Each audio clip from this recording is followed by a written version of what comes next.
Hello, it's Cheung. I'm the editor of Photography News magazine. I'm here in central London in July, and I'm with David Parry from Canon UK Limited, and he's got some new toys to talk to us about.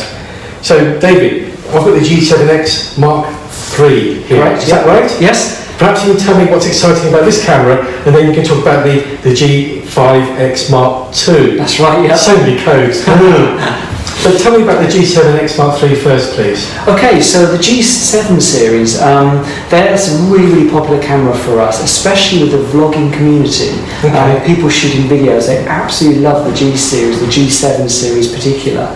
So what we've done with this one is we've really updated a lot of function there to really help the vloggers get the best out of it. Things like we've got mic input on here now, which we've never had before. We've got the live streaming on here, so you can connect this to YouTube and send images or send your videos directly to YouTube. Well, and that's it. You can live stream directly to YouTube from the camera. You need a Wi-Fi network. You need a Wi-Fi network, yeah, you've got the Wi-Fi network, but yes, you can send that straight across. It's the first time we've ever had that. And also, quite interesting, you can shoot video in the portrait orientation for Instagram or that kind of thing, and the camera won't automatically turn it round, so it will actually be recognised as being shot in portrait orientation. So it's just little things to really help the videographer using it.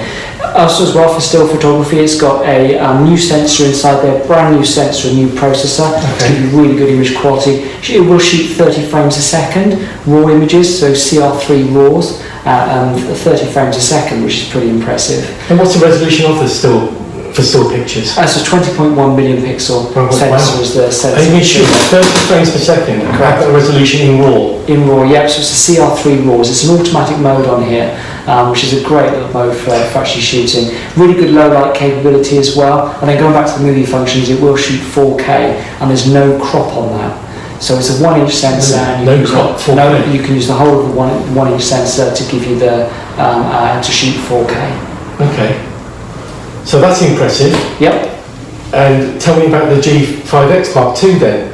So a lot of the technology inside the G7 is the same with the G5, but this one's, I would say, is more pushed towards the still shooter. It really is. So you've got a new lens on here, which is a 5 times optical zoom, f1.8 to f2.8. It's a 24 to 120, and it's a 9-blade aperture on here as well. So the background blur is absolutely beautiful. The bokeh effect is really nice.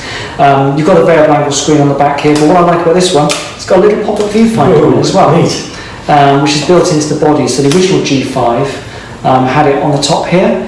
But what's fed back to us is sometimes that can be a bit big to get in your pocket or that kind of thing. So we've made it into a compact one that fits inside there. And it's got a diopter on the top here as well to compensate for your eyesight, just to make sure your images stay sharp. But internally, as far as the image capture is concerned, these cameras are very similar, but they are inside different packages. So the sensors are the same in both cameras, and the way they work is the same.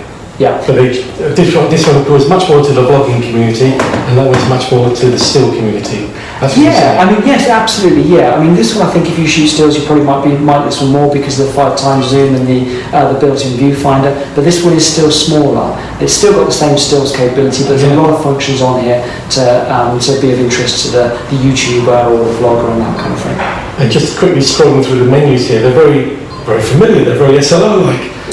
That's obviously a plan from Canon as well. Yeah, so what we've done with this is that we know a lot of people who use our EOS cameras as well. So we really want to make sure that people have a very similar, if not almost exactly the same experience that you have on your SLR. It makes it very easy. If you pick up one of these and you're used to using an EOS, you can go, in a few seconds, you can go, oh yeah, I know where that is, and you can change the settings because the menu system is almost the same. Well, David, they're very impressive cameras. So certainly, from Photography News' perspective, we'll be reviewing those as soon as we can. But thank you for viewing now, and thanks, David, for your help. No problem. Cheers. All the best.